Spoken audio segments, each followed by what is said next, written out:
ประเทศทูน่ะใส่คอมเดวิดประเทศทดสอบเปที่สมสารประเทศทูเฮาลิมนะงะในโนมวินประเทศทดสอบให้ก่อยเตนกิปีหัมไอ้เราเลยหอยไลบุงหอยไลจางอาคิมวมใจเล็กสุดัสบุงสอบนี้จางขนาดปนินจางสมเละสกีจันจิกกะจนอาคิมูนบอนจันสิมดาจิงกตินก่อยเตนกิปีหัมอิติเลอิสราเอลเตนกิปีจุยดีว่านับปีโซฮีประเทศนินอีปีนี้ว่าปีฮัมมิตรายเลยอิสราเอลเตอฮีทิลเซตัมตะนับอลดอกตะจีว่าจ้ะจุดด่านฮีจอนเซตมัดดอกนัดิงฮีจุดด่านปีไปจอนเซตแขกดอกสาวาประเทศได้ลำปีสะฮอดเทนดีวันนักปีฮีตุลายาdòng hi man tạ lâu ding ham ai lo le man ding ham ti mi tam tạ dòng alung aboyin tu lai mi tam pin agel khat sui pe mi ti le judaism hi lo christian ho si hin pathen thu som pe hi anit lo ding win ai lo ham khat le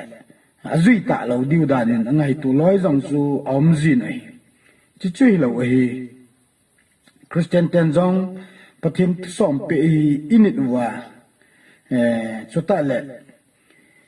อิจุยดิวฮิติฮิกัสไซดอนมินไบเบิลละจงอากิมุโซเกย์นิวเทสเตเมนต์จงอากิมุโซเกย์จะนะฮิจอจูอากิมูนะไบเบิลจางหอหันไซยิงกตินตุไลไอหอตัดสัญชาติหอไอโลเลคริสเตียนหอดิงอาจงฮิเจประเทศทุกสองปีฮีนิสิอาเยซูคริสต์ลัมปีพาพอยจุเจมูเทนดึงว่าฮิเจฮีอิจุยุงไอฮิติปาฮีละเสดดงเวนเฮไฮเลประเทศทุกสองปีฮีฮอยไลมุนักมวมมิติไอเลจอกเสบังินเอ็กโซดัสบุงสอมนี้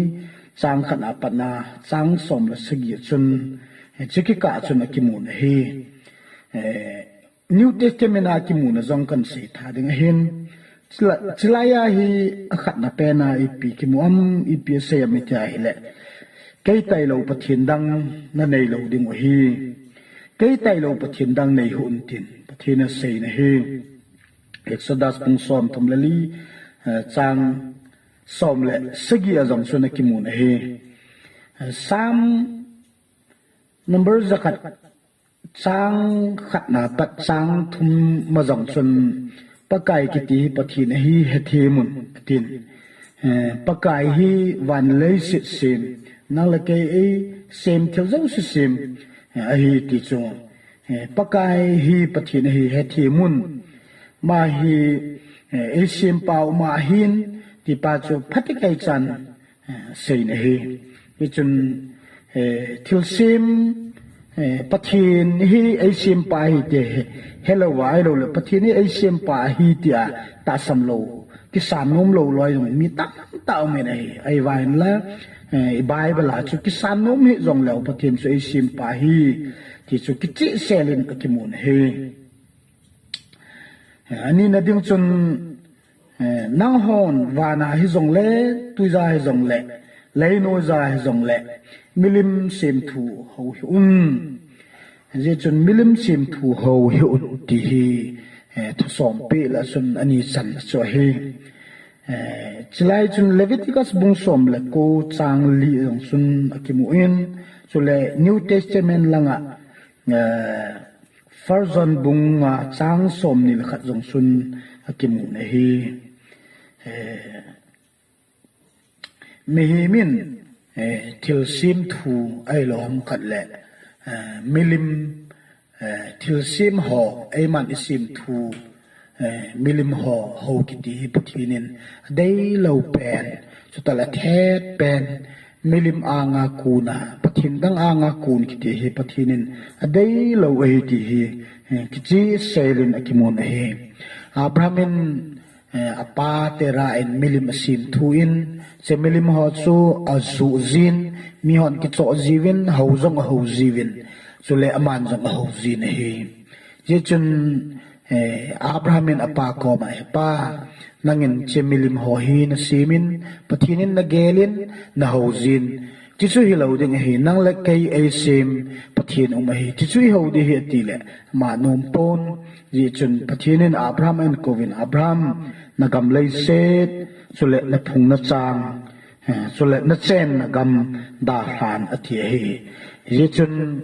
da la dinga pho pathin ho lo na mun ho da la pha chun Abraham su pathinin phathei bu na lo pita apeta ne he ya chun nang le kai jong milim sim thu anga ibo khup lowa pathin hing zingi pat ke cha ihova ita sanai ki sana ai chun pathin phathei bu na dam lai hin khu azong so ta le thi zo hin khu azong pathei na lo pita emu ding hi ti so ki mo na he amongin Christian hin khu hi pathin ho hin khu hi kisi hi bevin ka su pite ha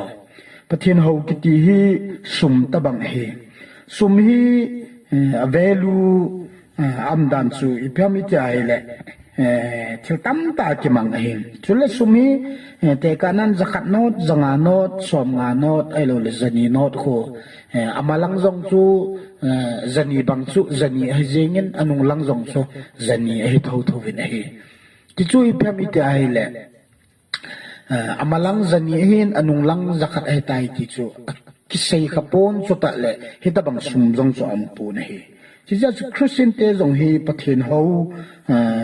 pathin dang ho lowa hingjing pathin ho pa hi idam la ja jong mim kiman tama ithi zo nung ting jong le sana khopi ki zona kiman tam na lai hi ti pa chu sum to value chana chu lo pi hi ti pa chu ga se do nong ven hi athum chan na ding sun ki ha sil hun atin hi azebein pathin min pan hi un tin asay na hi Exodus bung som ni sang sagi sun kimun so ta le New Testament langa Jacob bunga chang som le ni ang sun akimun he ki hasil kiti pathinin adei pun he ja chu mitam ta he ki hasil ke a ki hasil loi mai changa ki hasil loi ai lo ham khat le van ko a ki hasil loi ai lo le gari kang pe a ki hasil loi ki hasil na za chum au min e ho society sung jing zong hausa khanin ain sung wa sum amangin ahile ama ho in sung ki khul masalovin a khu veng ho ko khomin tunia hi kain sunga sumang hi koiham ala tia hi iki khul diu hin tunia hi gari kang ipe diu hi ala pen garin atali di tin asain na hile ala wa mi khap sa covid nangin na pe masat pen ne tin ai la ma pa chon amo pe jing pon hitin asain hi tunin hi che hausapun sum ain sunga mang hi kei ei ngo hin chi chun kei man kagu kha ahile tu hasung ma man gari hin ei tang li hen tin gar keng apenin chuta le kei man kagu lo wa ahile hausate in sung hi garin mi khat pen tang li hen tin apenin ali mi ho zo se dong sun aban ban heti sun an pet su kai ven hele hichel hasung ma chon hausa pu cha pa chu gari keng gari chun atang li tan he chetabang chun ki hasil na kiti ho hi pathin a dei pun ibol lo diu jong so hi aban kina chun ali chan na chu ipisem ite aile chol nga ni thing ta na ni dingu ahi ti hi na su mil lo dingu na gel de jing jing dingu hi tin a sein ehim si hi Exodus bung som ni chang git chun akimun Leviticus bung som ni le thum chang thuma zong chun akimun ahin la hi chei New Testament a kisei ta pun ahin je chu New Testament ahin Jesus Christ khang lai hin chol nga ni hi nanit lo diu hi chol nga ni hi nit dingin zong a kisei pun ahi pizena mi ti ai le chol nga ni hi pakai Jesus Christian hitin anasain aji chu aman jong ananit pun ahi Jesu ama ta su dan thuno ya pinga dan thu dungzu ya nigit ni a chep tan ahi wangin ama hin ananit pon sabat ni ananit pon ahi magbung ni chang som ni la thuma pat na som ni la sagi sun hitin asai na he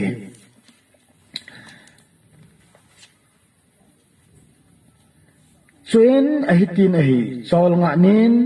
bulay lai azodin ahi le say ten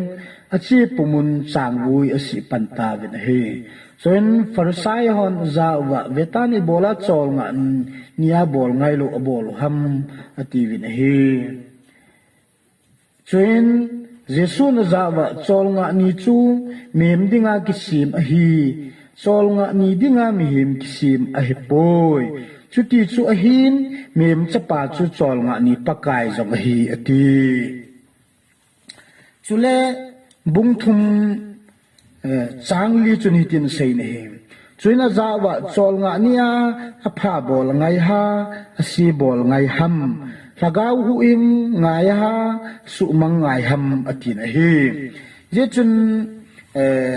ama hen pakai Jesu Christ hen chol nga ni ho hin anani pon thil pha bol nan anani ahi sule ama hi chol nga ni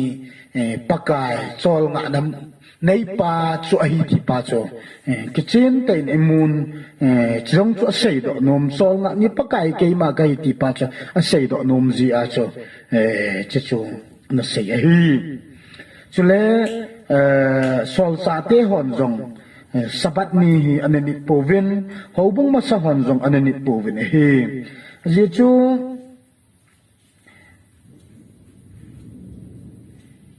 Krista thokit ni hi amahan thokit na nikho tin ananit win Jesu Krista chinagal zawa thokit na nikho tin pathin thu ke hilnan ana mangzo ananit zo win hi sol cha bung som ni chang sagi sun hitin no sei na he chuen hapta ki patni masanin sang ha he baldingin ka ki khomun ai le polin azinga chiding akigot zin ama ho chu akiolimpin khangkim gejin sauta thu asai pin hitin asai ne chu thokit ni khu chu sei zui ho le ai lo le mi ma sa ho le aposara pathen na dia na ki mang ma sa ho sun ti chun anamang zo na hi chi ja chu Old Testament khang chun mandingin gyal do zingdingin anu umzong le New Testament khang a hi che sabat ni manding ti pa hi ana umpu na hi ban tin chun nga chan na chun nanul na pa za bolin ti hi tulai Christian holding azong chuta le chate ho hin menu mi pa thu angaya chate ho chunga nula pa ki pa na pen ta hi pi hami ta hele I chate ni thu angaya hele I chate chunga ki pa hela dang su talo he chitabang chun e ho zong minu mi pa zong pathina ding a cha hiwin ji a chu pathin cha te chun pathin thu inule pa thu nun ding pathin hi ipa ya le ipa thu nun ding tin pa chu e savin he ya chu leisit chunga zong hin khosot na pa chu pa mi chai le na chen na ugama na hin khosot na dingin na nule na pa za bolin ti pa chu thupi nga na chu an sei he Exodus bung som ni sang som la ni asun akimun chule New Testament lang hin Matthew bung som lang chang li jong chun seilin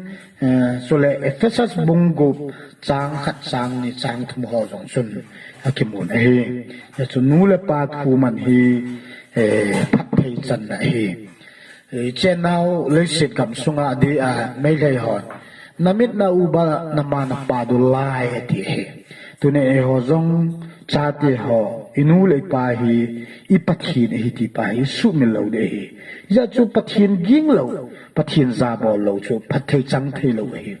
Israel te khang lai chun ipi sevam til ko hi jong le anu apa kina pia anu apa ho sia gau sama so thido jeng han ati le we chi ya chu nu le pa za bol na pa hi lo pi ma ma hi ti pa hi het do divin ga sei do nong win hi gup chan na chun tol that hin tin ag sei ne hi ya chu lei sit chunga hi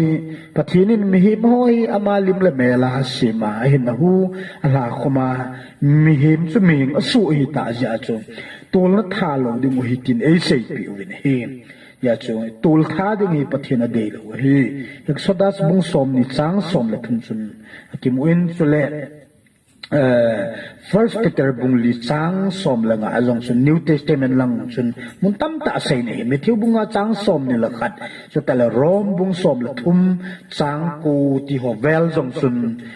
aki sei ne hi ya chu pathin nin mem hi amalim le mel po asima lopi ta sim hi ya chu tulai hin me min ku hi iman gel lovin gan chat bangin gelin me min ku hi mola la ta bangin me tam ten gelin tin ngai tu in tin bol jong le chi chu I bol lo du hi me min ku khat ga la ki ti pathin lung han ai ti pai het do divin pakai min ko sei do no min hi sagi chan na chun zon bol hin ati hi ye chun nu me hi jong le pasal hi jong le mi to na zon lo ding hi tin a sei ne hi exodus pung som ni chang som le li chun a seyin so ta le New Testament langa First Corinth bung gup chang som la git jong sun ki mun hi thinglang khu khat hen thinglang doctor khat aumen ma pa hen mi zen zin mi tam ta jong adam zin naw nei thei lo ho jong sun naw jong anei thei win ti jong chu pathin phat thei bu zal son ni ta bang chun mi zen thei na anei ne hi ai la ni khat hi satan in agom kum atu hin tin nupi khat hi azenin azipam lo ka hin chi chun aven azen tan hi le amanu chu to chon ngai lo chu ta le bol ngai lo chu bol khatan hele chinu chun nawan bop tan he phat chun ai le amani chu ki ho honin agu chun naw chu asul hawan tan le hi se doctor pa chu apet pe chun ama cha ta ta so angol sing akitin he Hisi pa jo ipamiti hele zone ball hin kiti pa jo pathin day lo thil abol ta je chun ain sunga chun til day lo ta cho su ta nei je chun tulai hin me tam pe jong zone than hui kiti pa hi iman igel ta bovin je chun pathin lung han pathin lung nat na in sungwa chuta le igam sungwa pathin lung nat na zone than hui jin achutang je chun hagaw lamin ko azong ikipa naw thi tapon chuta le ta salam min khun jong ikipa naw thi tapon pat theina jong akiting danin gam tan he ji chun I bible la jong ivet na hele old testament khang lai jin jong zon than hu za kunin pathinin zon seti adang chu adei akipa pe ti na chu hilowin zon than hui hi a ha pe na he ji ja tu lai nunga go lang minu mi pa hon zon than hui hin hui ki chan wa zon than hui na ku na na sata izam bang david ti pa chu pakai minin iga sei do no win he ji chun zon than hoi na hin kho zon than hoi na son na pa nop son na pa hi ida la uwa ipai mang david pakai men ni ga sei do no win tunin nang zong son than hoi na hin kho anom na lai ai le pakai men na nga dingin pathinin nako ma thu sei na hi ti pai na la dingin kan ti min a hi aban kin chun gut cha hin na gut cha lo ding a hi ti pai hi a sei ne hi Exodus bung som ni sang som langa New Testament lang sun Ephesus bung li sang som ni la gate sule rom bung som la thum sang ku lang sun imun ai tulai hen gu chat la chat jong hi chapang jong anu pa sum gu so ta le tulai jong milen milal hon jong ne gu cha gu ki chat ta lo so ta le ipi ham corruption ball ka ball thai ai lom kan ka sei thai ti hon jong ne gu cha gu ho ki chat ta lo mai thai chan ding chaga chan ding ho jong ne pi a ken kan ne pu le ti a mi chan ding ho jong hang san ta ne pi ho jong he mi gu cha he ti Bible sei ne hi ja chun hi che gu cha na ko na hi na zam ding in pakai men in khati men hi che gu cha na ko na hi na zam lo wa che gu cha na in khoi na da la lo wa le na la gawin ku ki pa thai lo ding ai ti pakai men in ka sei do no men so le hi Bible malaki bung thum chang so ma jong chun so ma khat pe lo pathina ding a thil pe ding dol pe lo jong hi gu cha a hi ti hin a sei ne hi ti ji a chu tu ni nu ko a hi gu cha hi pathina dei poi ti pa chu vela ga sei do no min a ko na chun ne hing na kom do na zo thu a het tu sa na pan lo hel ding hi ti na sei ne hi ni chun zo thun ne hing na kom he se hi un ti pa chu tulai mem tam tain zo sei kho sa tapon ane na ding amu na ding a hi long le mim apha jang lai pa chu sei si atil si a khat ko ma ga he a ipi ham khat ko ma mai pa na ding he la khat sei si a zo thu aga he ti te ho he koi man ti chat lo na nei ne ai lai cho chu pathin a dei pu ne he tunay nangin nom tahi ta bang hin khu naman pai pathin anga na zoom na ding iti pai na gyal ding kanomin he achang asom chan na thupi som na chun ipese mi ta le na hing na kompa in na dei sat lo ding azi hian lang so pa so nu abong sal ai lom khat la anei go thil ho hi cho zo siang chu na dei chat lo ding hi tin a sei ne hi ya zo mi nei thang se un ti so e sei pi wen he Exodus bung som ni sang som la segi sun a seien so ta le Leviticus bung som la ko sang som la git long a seien New Testament na 1 Corinth bung som la thum sang lin zong a seien so ta le Rom bung segi sang segi zong a seien Rom bung som la thum sang kon zong a sei ne he ya zo mi nei thang se ki ti hi pathinin a dei lo hi ya chu chan chunga inei chunga pathin na ding a he lung haya ama wang hagau hin kwai nei chunga chan chunga lung hai lo wa pathin ha bot na pakai gam ke len ding a ha pana pan ding ti pai pho som pe chung sanga kuna izil do diwa e lo ram khat le ikitil khun na diwa iga sei do no mu so hi chu hen lang ngai zo se pathin ni bon sa wa ding pat thei e bu pi tau hen